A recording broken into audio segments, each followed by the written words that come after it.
प्रजापिता ब्रह्मकुमारी ईश्वरीय विश्वविद्यालय ही एक जागतिक, आध्यात्मिक आणि शैक्षणिक अशी संस्था आहे, ज्या संस्थेच्या द्वारा देश-विदेशातील सर्व मानवतेसाठी आध्यात्मिक ज्ञान व सहज राजयोग शिकवला जातो.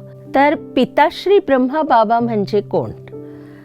तर ते आपल्यासारखेच एक गृहस्थ होते आणि ते खूप विष्णूची व शिवाची पूजापाठ करत असत.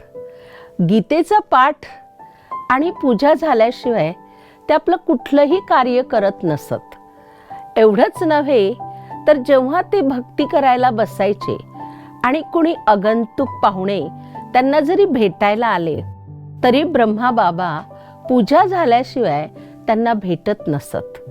एवढी त्यांच्यामध्ये देवतांची भक्ती किंवा पूजापाठ ह्याला महत्त्व दिलं होतं.